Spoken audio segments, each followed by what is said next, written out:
cumple una década el concurso de composición Arturo Márquez. Y hoy les presentaremos al árbol más antiguo del mundo, Rafael García Villegas. Qué gusto estar de nuevo contigo, compartir la conducción de este programa, esta hora cultural de la televisión mexicana. ¡Qué alegría! Mi querida Laura Barrera, el placer es todo mío, amigos del auditorio. Hola, Laura Regis, la traducción de lenguas de seña mexicana. Y sin más preámbulo, nos vamos a la información, hoy recordando a uno de los grandes cronistas de nuestro tiempo. Efectivamente, hoy se cumplen 85 años del natalicio de Carlos Monsiváis. Y vamos a ver desde su perspectiva en este recuerdo cómo convivía con la gran urbe.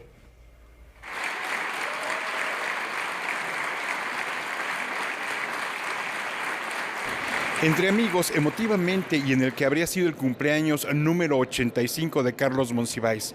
Así se recordó al cronista de la Ciudad de México en una emotiva ceremonia que dio inicio al programa La Ciudad y Monsiváis. La secretaria de Cultura, Alejandra Frausto, destacó la labor que Carlos Monsiváis abrazó en pro de los derechos culturales de una sociedad a la que siempre fue próximo.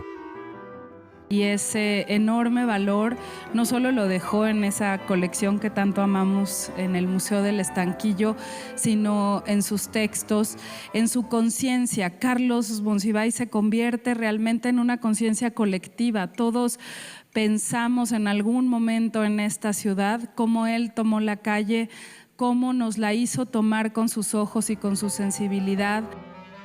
Compañera de causas, amiga y constante interlocutora, Elena Poniatowska recordó a Carlos Monsiváis con una lista de frases que bien dan cuenta del humor y agilidad del autor, de escenas de pudor y liviandad. Elena Poniatowska también abordó la faceta política de Monsi. La emergencia de los movimientos sociales le corría en la sangre y se le volvió tinta. Carlos fue testigo, juez y parte. Disminuir la impunidad de la política mexicana fue una de las tareas que él mismo se impuso. De tanto escribir sobre movimientos sociales, el propio Monsi se volvió él un movimiento social que hoy todos seguimos como una gran marcha parecida a todas a las que él asistió. Y esa ciudad la retrató Monsiváis en distintas formas y la retrató magistralmente en Nos y Nosotros, en la crónica de todo lo que sucedió después del 85. Con esta ceremonia dio inicio el programa La Ciudad y Monsiváis, organizada por el Espacio Cultural Infonavit, y que en esta jornada contó con una conferencia magistral a cargo de Jesús Ramírez y 2 mesas de diálogo con la participación de Marta Lamas y Alejandro Brito. El programa continuará el 11 de mayo. Vamos a tener otra vez 3 mesas de diálogo y una conferencia magistral del Fisgón, que estamos muy emocionados. El 20 de mayo vamos a tener un recorrido por el centro de la Ciudad de México que estamos haciendo en colaboración con el Estanquillo para que nos acompañen. Después, el 29 de mayo vamos a tener una proyección de la película Los Caifanes en la Cineteca Nacional. El 31 de mayo vamos a tener la presentación de un libro de Guillermo Sorno aquí en el Munavi, en el museo. Y cerramos el 1 de junio con una conferencia de Javier Sicilia.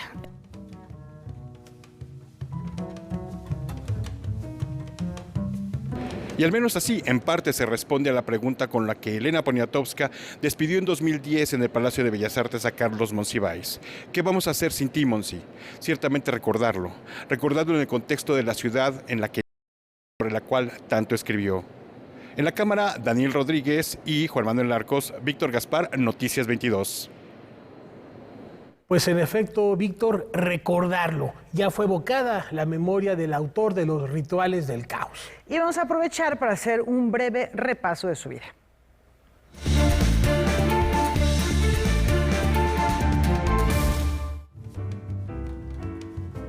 Ensayista, cronista y narrador mexicano, Carlos Monsiváis fue considerado uno de los intelectuales más lúcidos de la cultura mexicana. Cursó estudios en la Escuela Nacional de Economía y en la Facultad de Filosofía y Letras en la Universidad Nacional.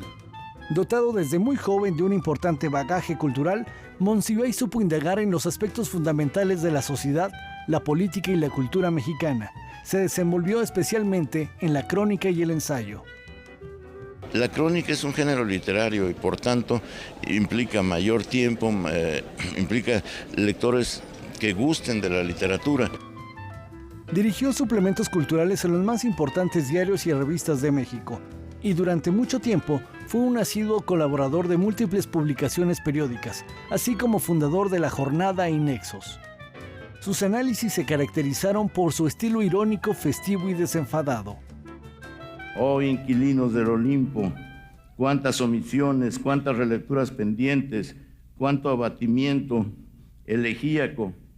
La frase no tiene sentido, pero era la manera de meter elegíaco. Sus crónicas periodísticas se recopilaron en numerosos volúmenes: Principios y potestades, Días de guardar, Amor perdido, Escenas de pudor y liviandad, así como en Los rituales del caos. En cuanto al ensayo, destacan entre ellos Características de la cultura nacional, Historias para temblar, 19 de septiembre de 1985, Aires de familia, Cultura y sociedad en América Latina y Yo te bendigo vida. También fue un activista, luchó y marchó a favor de muchas causas humanitarias. En la era neoliberal, las causas perdidas son un recurso enorme de la salud mental. Que Dios proteja a los buenos cuando los malos son definitivamente unos estúpidos. Durante más de 3 décadas reunió más de 20,000 piezas que hoy conforman la colección permanente del Museo del Estanquillo, fundado en 2006. Mi colección la empecé hace 35, 36 años con un lote de caricaturas de Miguel Covarrubias que adquirí realmente a un precio absolutamente inconcebible para hoy, que está tan valorado Covarrubias, y a lo largo de ese tiempo no he dejado de ir a la Lagunilla, a la Plaza del Ángel, a tener tratos con vendedores. A 85 años de su natalicio, recordamos al escritor mexicano que se distinguió por su capacidad crítica y su peculiar estilística. El conjunto de su obra suma más de 90 libros de distintos géneros. Recibió importantes reconocimientos como la Medalla 1808 por su contribución a la cultura y al avance social y democrática de la capital del país, la Medalla Sor Juana Inés de la Cruz, el Premio Phil de Literatura en Lenguas Romances, así como la Medalla Bellas Artes. Bueno, ya lo decía el propio Carlos Monsiváis en este material de archivo, el coleccionismo fue una de las actividades que más lo definió. Y su pasión por la imagen queda manifiesta también con este acervo. Carlos Monsiváis tuvo una memoria prodigiosa. Fue considerado como una de las inteligencias más lúcidas del siglo XX. A lo largo de toda su vida, fue un gran coleccionista de arte, de objetos, de recuerdos. Hay en su acervo unas 20,000 fotografías, todas captadas por él. Sus ojos fueron los únicos testigos de lo que hoy es esta colección. Por más de 40 años, Carlos Monsiváis se dedicó a coleccionar, entre otras cosas, fotografía. Y esto fue una de las grandes sorpresas que nos llevamos pues ya después de su partida. Dotado desde muy joven de un vasto bagaje cultural, su humanismo polifacético hizo de Monsiváis uno de los pensadores que mejor supo indagar en los aspectos fundamentales de la sociedad, la política y la cultura mexicanas. Este acervo representa el más completo en el país, de acuerdo a especialistas como Alfonso Morales, porque comprende de las primeras fotografías que se tomaron en México. En este acervo se pueden encontrar desde caricaturas del propio Monsiváis en diversas etapas, hasta fotografías con personajes de mundos tan disímbolos entre sí. Nos cuenta esta historia de México a través de imágenes de grandes fotógrafos y de grandes personajes de la cultura, de la historia y de la política retratados en estas obras de arte. Este acervo fotográfico se puede disfrutar aleatoriamente en las exposiciones itinerantes del Museo del Estanquillo. Noticias 22, José Antonio Hernández.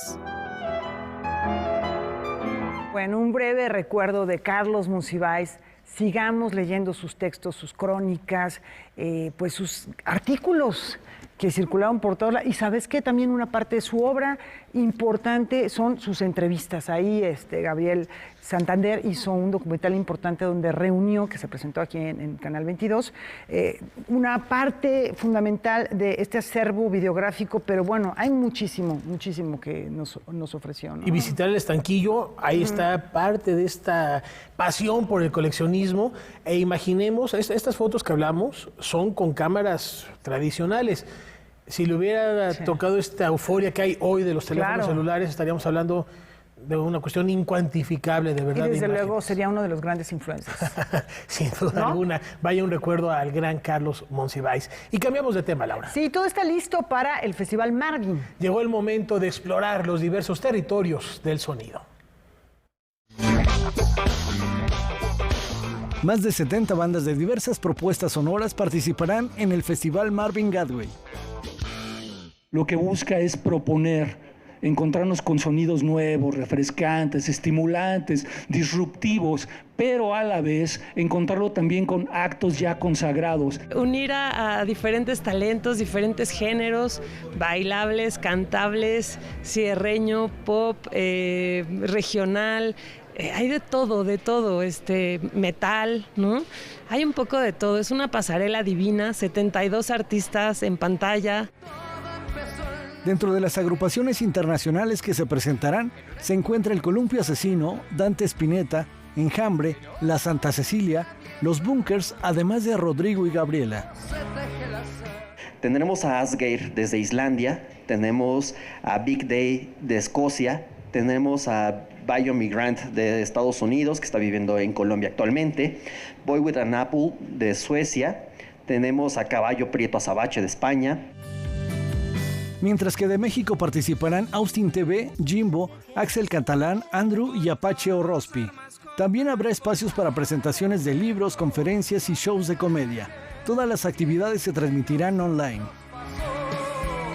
Métanse a la plataforma de Twitch, el canal de Amazon Music en vivo, y ahí será totalmente gratuito, 2 días de transmisión. A partir de las 10 de la mañana vamos a estar transmitiendo en ese canal.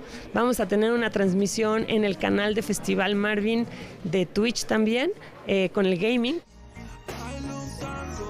Los conciertos se llevarán a cabo el día 17 y 18 de mayo a través de la página del festival. Con imágenes de Óscar López y Enrique Varela, informó Óscar Cortés. Al regresar, música y más. Aquí en Noticias 22 ya volvemos.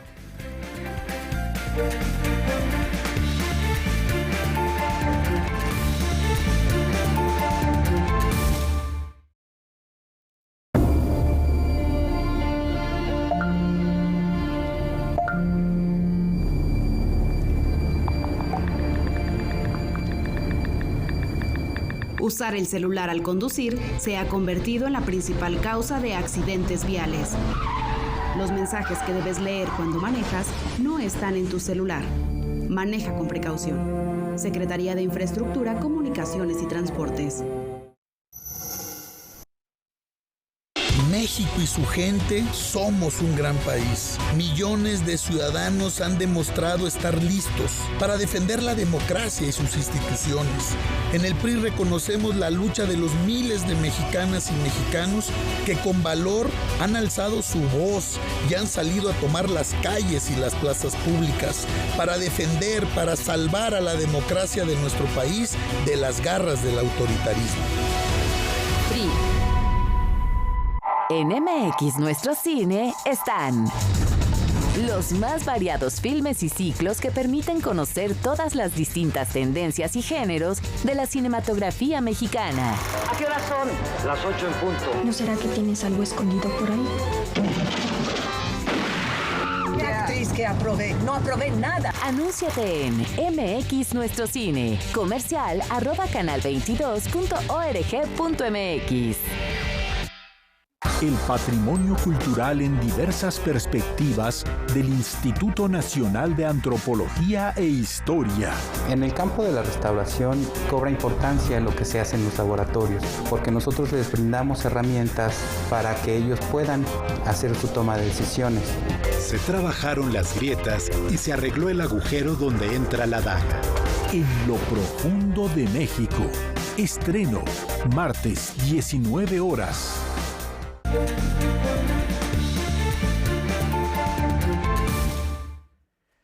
En la cotidianidad, el diseño textil es una presencia constante y el Museo Franz Mayer nos invita a reflexionar sobre su trascendencia.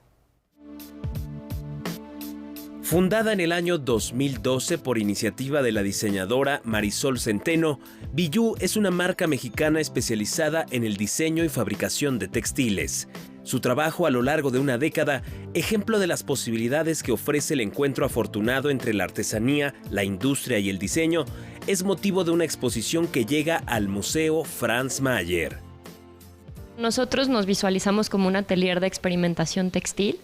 En realidad, toda esta parte de innovación y experimentación es la manera en la que nosotros abordamos el diseño y las colaboraciones.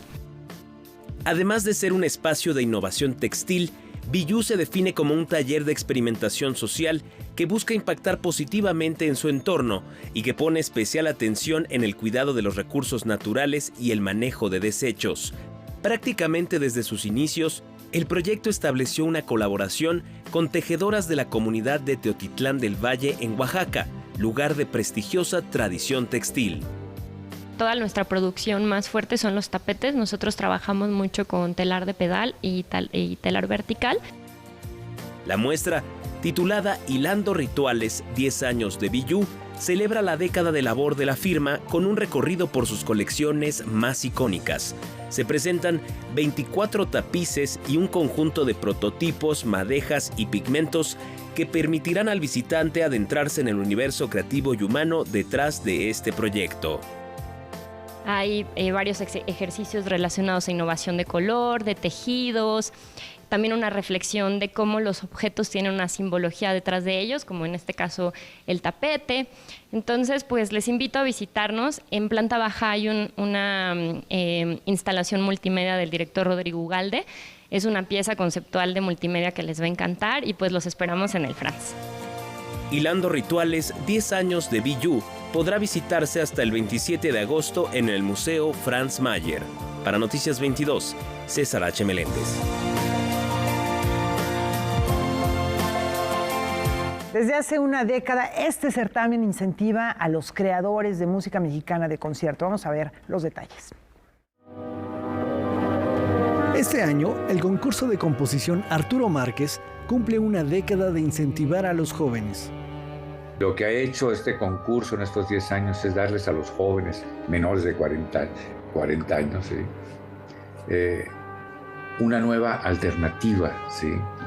Porque es importante que esta propuesta de fusionar nuestras raíces con la música docta, con la música de concierto, ¿no? Debe ser una parte fundamental de nuestras tareas como artistas, como compositores. Hasta la fecha, se han reconocido a 26 compositores y se han recibido 549 obras compuestas inspiradas en ritmos tradicionales y populares.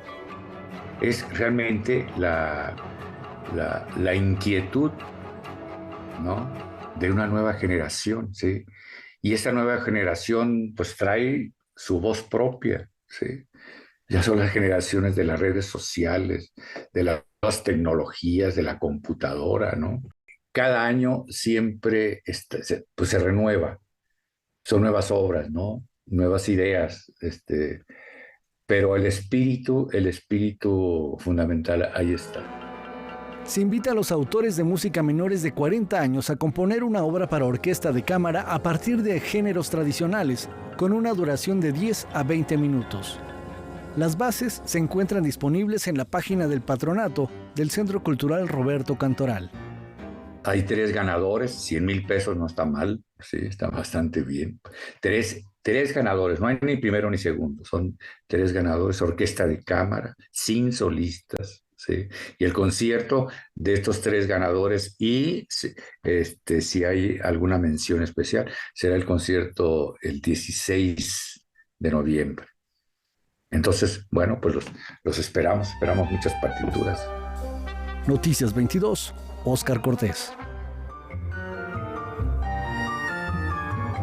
Oigan, ¿y qué creen? Faro Tláhuac, que está de fiesta. Descubramos por qué.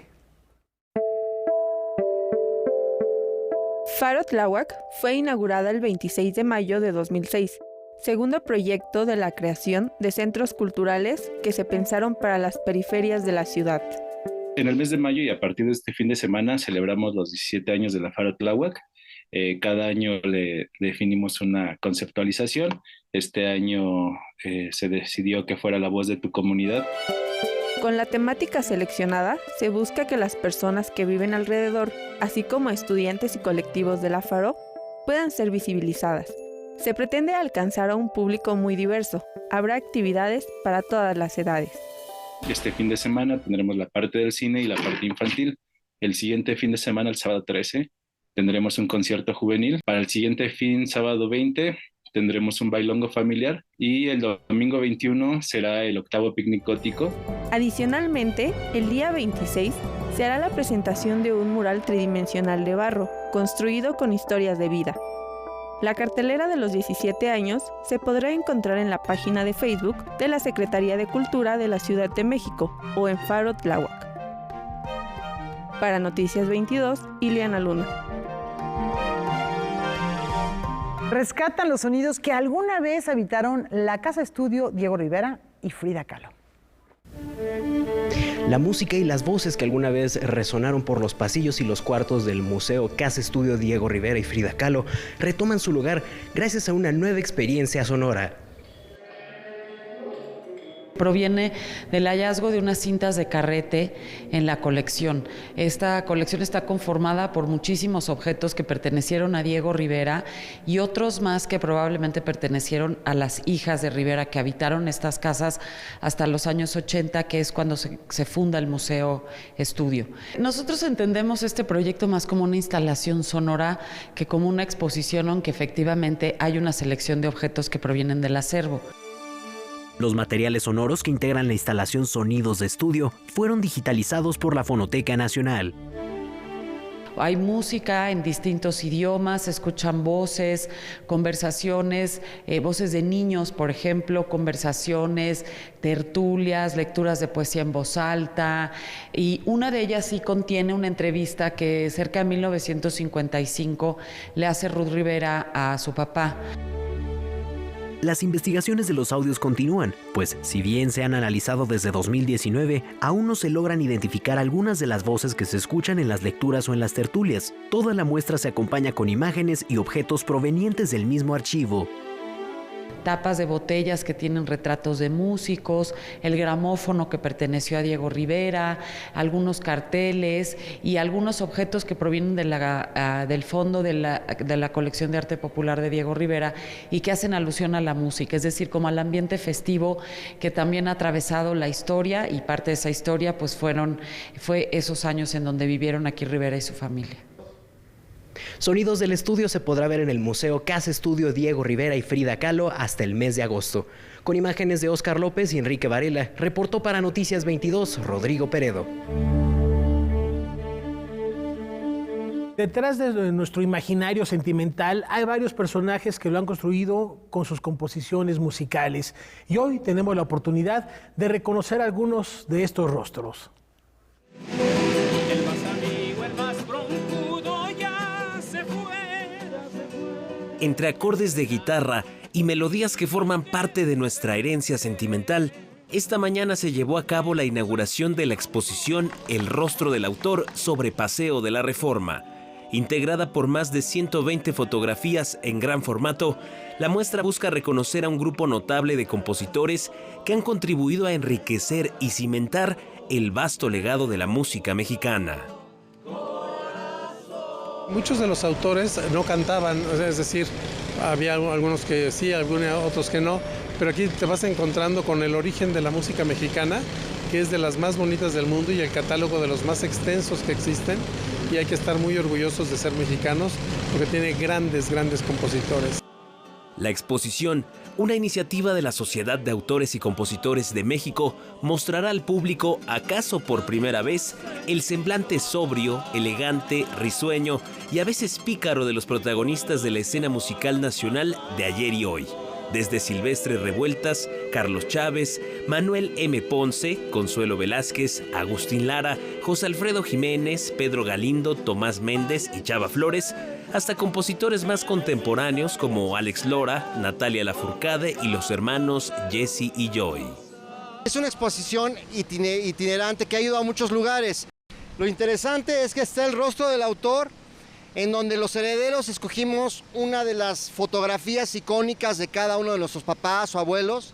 Y aquí está un código QR en donde está pues más o menos la historia de las canciones que ha compuesto, su vida y obra. La exposición fotográfica El rostro del autor se exhibirá hasta el 30 de junio en el camellón lateral de Paseo de la Reforma, entre la Glorieta de la Diana y el Ángel de la Independencia. Para Noticias 22, César H. Meléndez.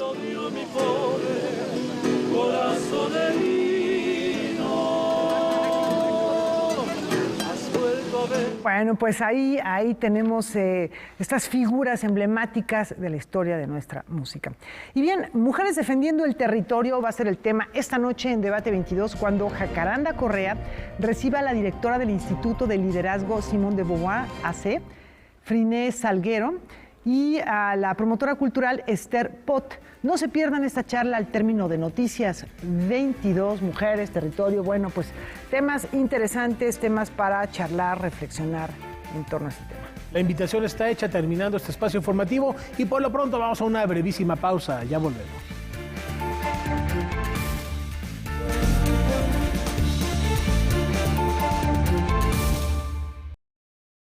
Un noticiero con la participación de los sistemas que conforman la red de medios públicos de México. Es momento de tener la información. El gobernador del estado, Rubén Rocha Moya, echó a andar la colecta anual de la Cruz Roja. Vamos a conocer un platillo típico de nuestra región. La FULWA 2023 es un evento de talla internacional. Conectados a la red, nuevos programas. Sábados, 12 horas, por Canal 22. La cultura se ve en todas partes. Una disputa entre España y Filipinas. Adiós, patria adorada. Una contienda que destruyó familias y esperanzas.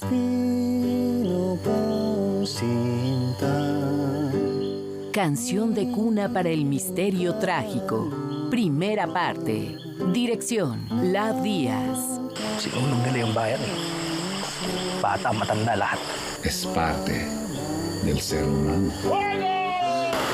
Cinema 22, muestra internacional de cine de la Cineteca Nacional. Viernes, 22:30 horas. ¿Qué tal? ¿Cómo les va? Quiero invitarles hoy a Debate 22 porque hoy hablaremos de resistencias feministas.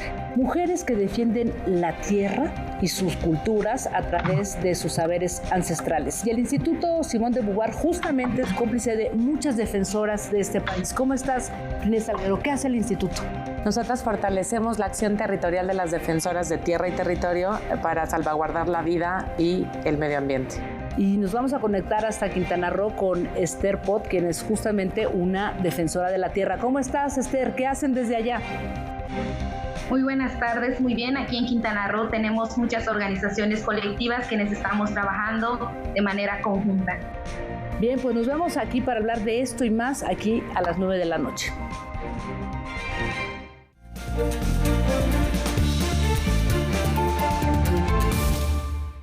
Ha sido testigo prácticamente de 5 milenios. Vamos a conocer al gran abuelo.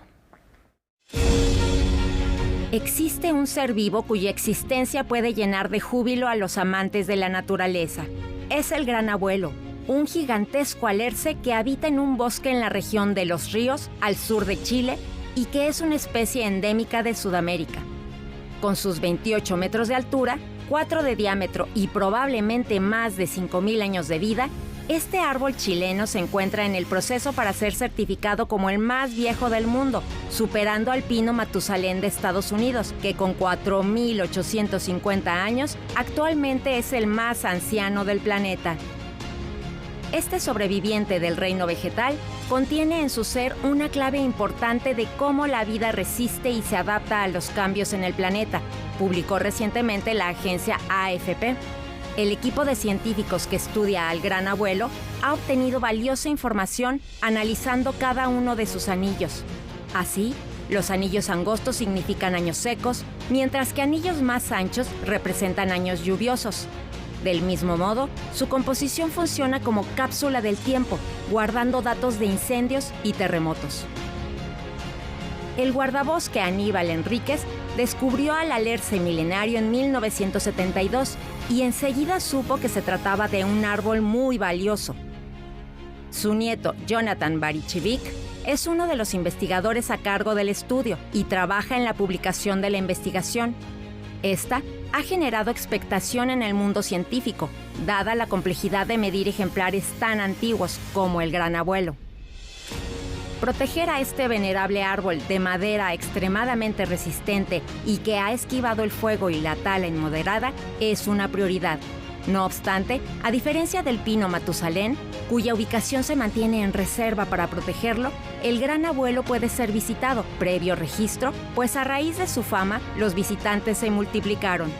De ahí que la Corporación Nacional Forestal de Chile debió aumentar el número de guardaparques y restringir las visitas, informó AFP. Que continúe la vida de este gigante. Para Noticias 22, Katia León Monterrubio. Llegó el momento de sumarnos a la tarea colectiva y leernos en otros.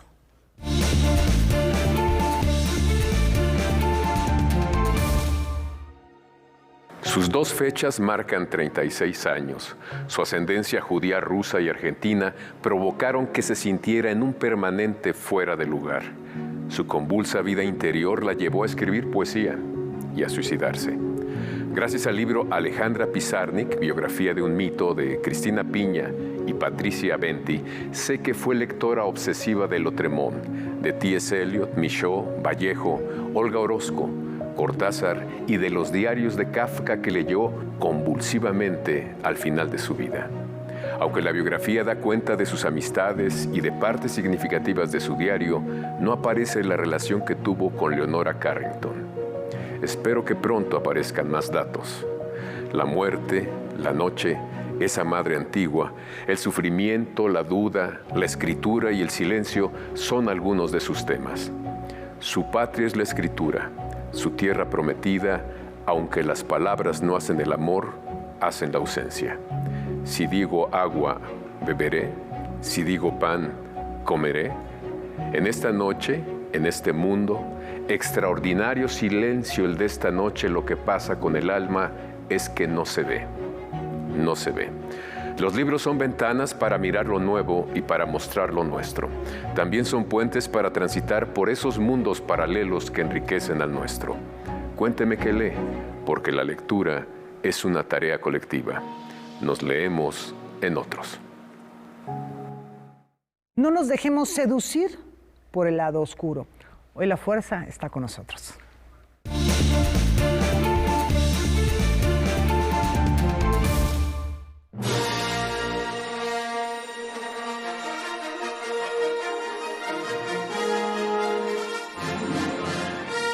Este jueves se celebra el Día de Star Wars. Fue creado por fanáticos de la serie de películas y posteriormente difundido a través de las redes sociales hasta llegar a ser conocida y celebrada mundialmente. Su origen se remonta al 4 de mayo de 1979, cuando el mundo estaba extasiado tras el estreno de la primera película, La Guerra de las Galaxias. El diario británico London Evening News publicó una nota en la que miembros del Partido Conservador del Reino Unido felicitaron a Margaret Thatcher por su recién adquirido puesto como primera ministra del país, incluyendo esta frase: "May the Force be with you", traducido como "La fuerza te acompañe". Esto fue aprovechado por los fans como impulso para crear el Star Wars Day. Además de ofertas en línea de las tiendas de productos y juegos de la saga, este día Disney Plus estrenó Star Wars Aventuras de Jóvenes Jedi y la segunda temporada de la serie Visions. Los acompañe.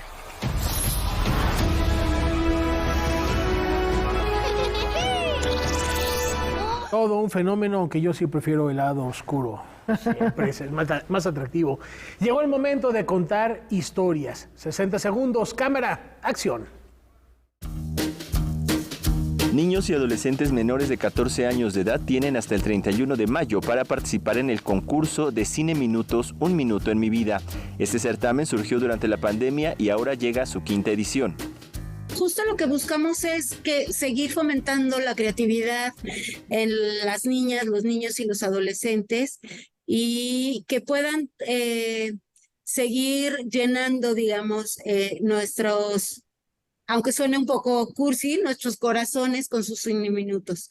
Es un objetivo del IMCINE seguir acercando a este público a las actividades que tiene el IMCINE, a las herramientas que tiene el IMCINE. Sí han variado las temáticas que nos han presentado y esos 2 primeros años, pues en realidad todo era desde su mundo de encierro, ¿no? A partir del 2022, que ya pudimos salir mucho más, entonces ya fue como este reencuentro con mi maestra, mis amigos de la escuela, mis amigos del parque, actividades al aire libre que yo realizaba, pero inclusive también historias surgidas de su imaginación. Los participantes deberán presentar autorización de sus papás, grabar en celular o con cámara en posición horizontal y en caso de utilizar música tendrá que ser libre de derechos de autor. Todos los detalles están en la página que aparece en pantalla. En realidad no tenemos una temática predilecta, pero sí buscamos que sean, digamos, historias entrañables de personales del participante o de la participante, o muy creativas, con mucha imaginación, simpáticas, o no forzosamente simpáticas, pero que sí sean muy personales. Noticias 22, Alberto Aranda. Los recuerdos que se cuelan entre resquicios conforman esta propuesta artística. Vamos a conocerla. En los últimos 2 años, el pintor Nisak Vallejo ha trabajado en la innovación de su técnica pictórica que culmina con la exposición Resquicios, que se presenta en la Galería EXU al sur de la Ciudad de México. Primero empecé a pintar y me di cuenta que lo que estaba pintando eran recuerdos de mi infancia, recuerdos de lugares que yo visitaba, ¿no? De personas con las cuales yo viajaba, de los coches donde yo viajaba, o de múltiples espacios que de alguna manera en su constructo fueron, pues sí, o sea, como construyendo mi individualidad. La muestra está conformada por 45 piezas bajo el trabajo curatorial de Mónica Galván, quien enfatiza cómo el artista reflexiona en torno a la memoria, a su memoria. Es una serie, creo yo, como muy íntima en el sentido en que tocó fibras muy personales, hablando, digamos, desde la parte universal de cualquier ser humano, ¿no? Como el convivir con tus seres más cercanos, el viajar, en reconocer espacios internos, espacios externos. Uno de los aspectos de la obra de Vallejo son los vivos colores que dan un efecto luminoso sobresaliente.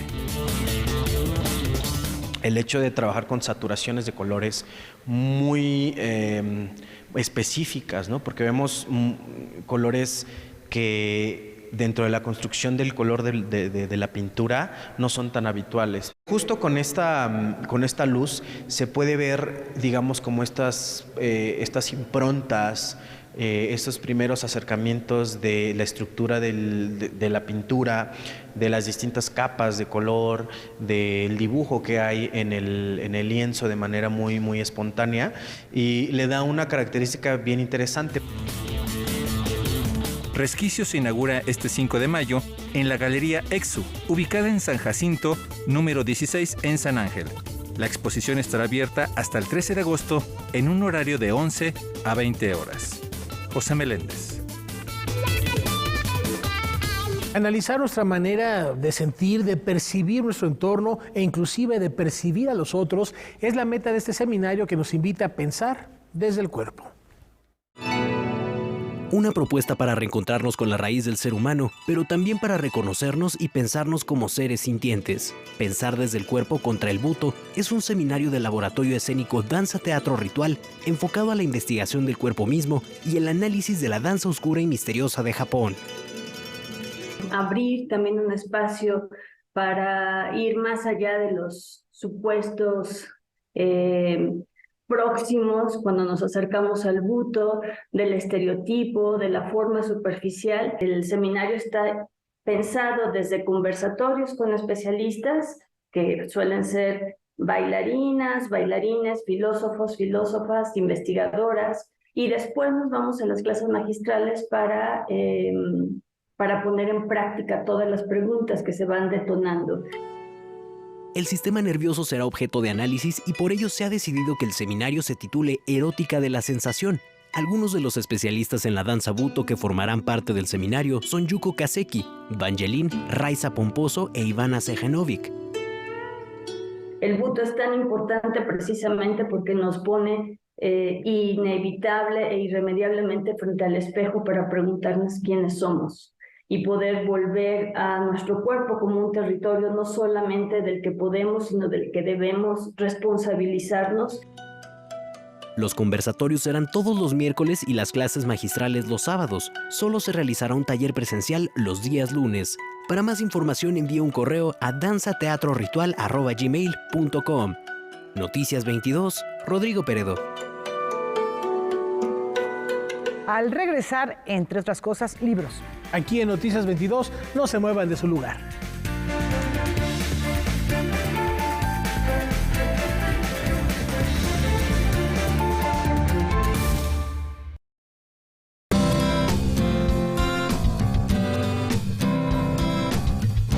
Como audiencia, tienes derechos. Debes conocerlos para poder ejercerlos y ser parte de los televidentes críticos y participativos. Es muy importante que sepas que la televisora debe respetar los horarios anunciados en su programación, tener acceso a la misma calidad y niveles de audio y video. Para más información, consulta la página de defensoría.canal22.org.mx.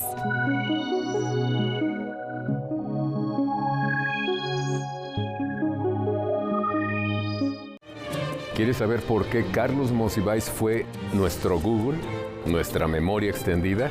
Acompáñenos. Así es, Javier, en un programa dedicado a Carlos Monsiváis, en el que sería el 85 aniversario de su nacimiento. Carlos Monsiváis, un personaje icónico de la Ciudad de México y de la cultura mexicana. Les esperamos este próximo sábado, usted lo sabe, por Canal 22, con la X en la frente.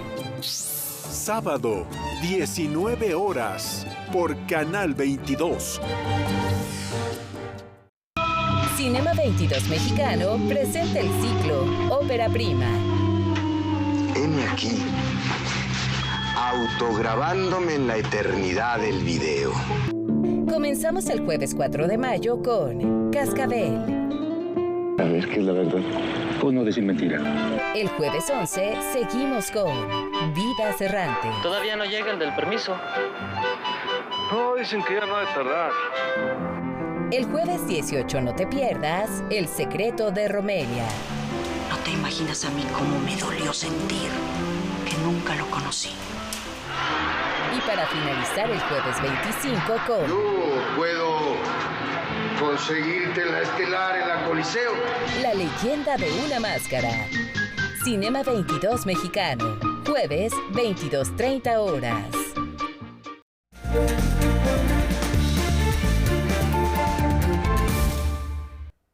Viajemos a épocas virreinales y vamos a descubrir cuál era la postura de Sor Juana ante la muerte. La investigadora Gisela von Wobeser se ha dedicado a explorar la vida y obra de la décima musa en el contexto del México virreinal novohispano. Juana Inés de Asbaje Ramírez de Santillana, la originaria de San Miguel Nepantla y poseedora de una aguda inteligencia y talento poético, compartía las creencias de su época sobre la muerte.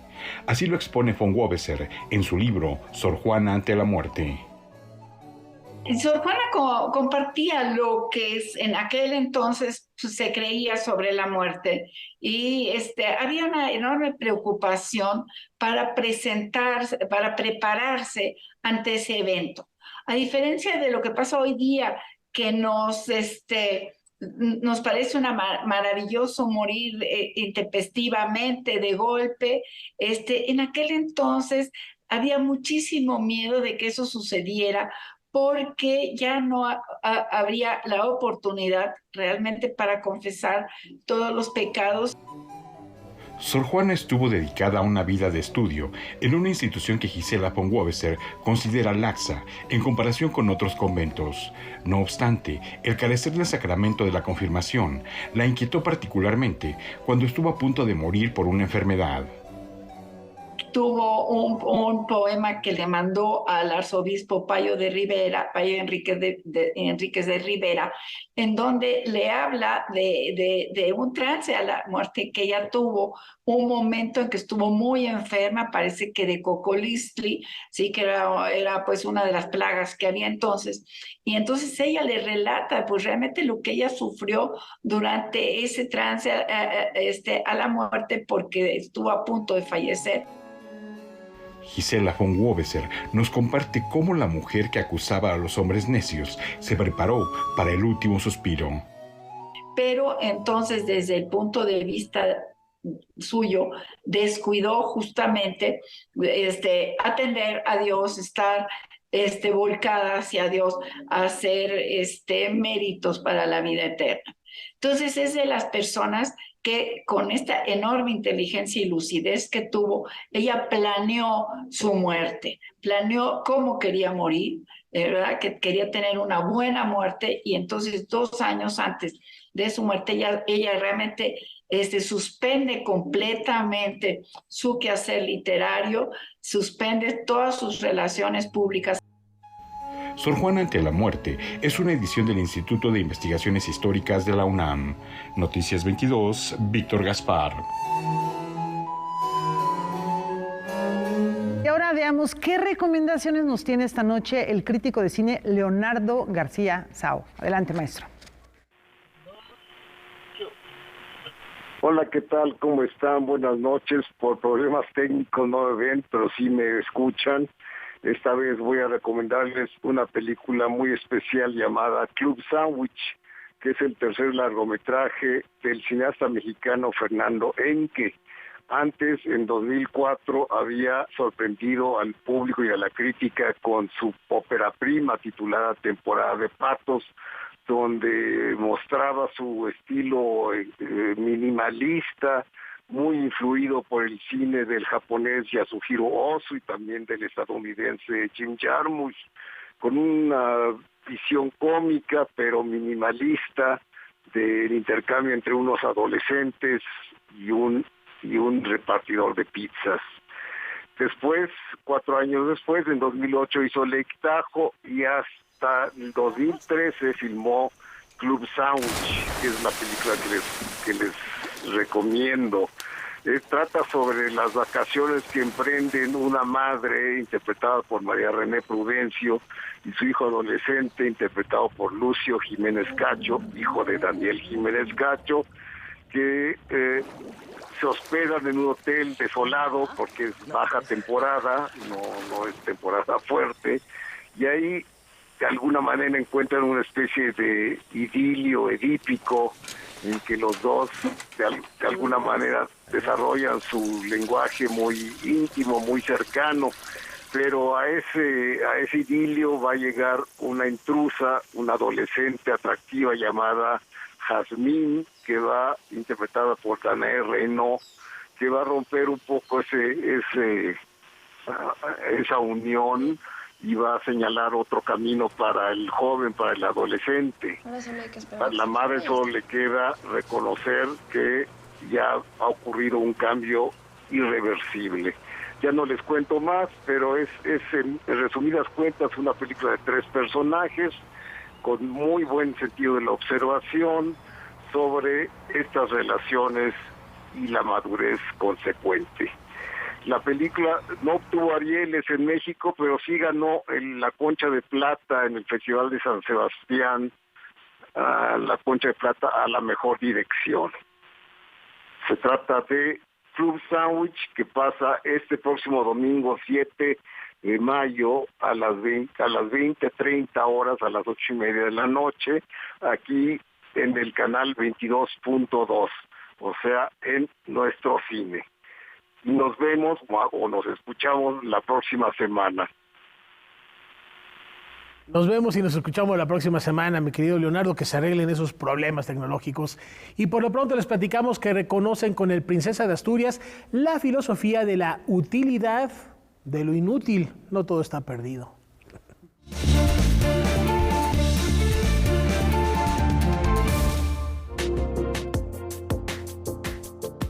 El filósofo y profesor italiano Nuccio Ordine fue elegido para recibir el Premio Princesa de Asturias de Comunicación y Humanidades 2023. Es autor del libro La utilidad de lo inútil, un manifiesto en defensa de la sociedad, del valor de la cultura y de la educación frente a las pedagogías comerciales. Ordine establece un diálogo con la sociedad contemporánea para transmitir en especial a los más jóvenes que la importancia del saber se encuentra en el proceso mismo del aprendizaje, informó el jurado.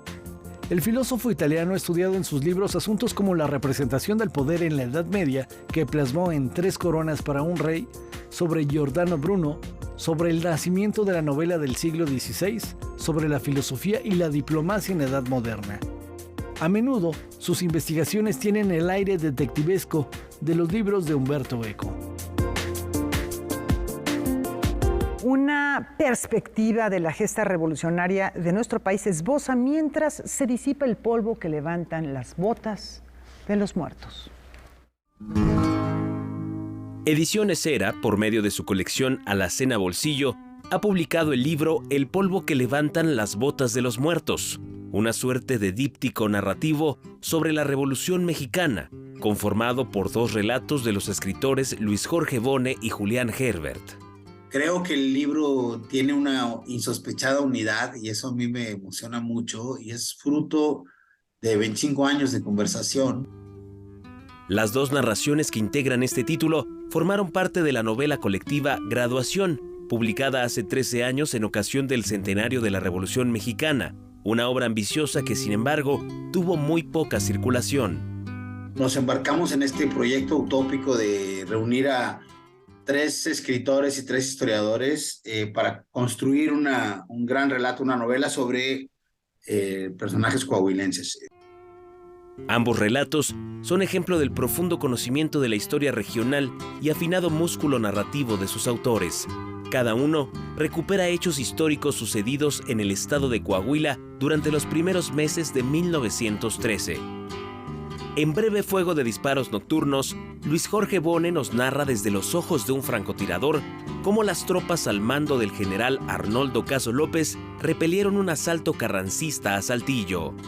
A mí me interesaba narrar la batalla a ras de piso, a pesar de que el protagonista del relato está en la torre de catedral como francotirador.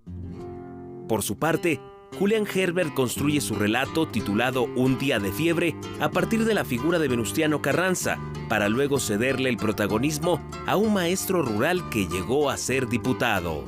La idea es como introducir este marco donde aparezca el personaje secundario que es Gabriel Calzada, porque a mí lo que me interesaba era mostrar esa imagen de el líder y luego lo que conecta con el líder, que es la historia de la burocracia. El polvo que levantan las botas de los muertos es un libro que centra su atención en aquellos personajes aparentemente secundarios que se vieron inmersos en el caos y vértigo del conflicto armado. Para Noticias 22, César H. Meléndez.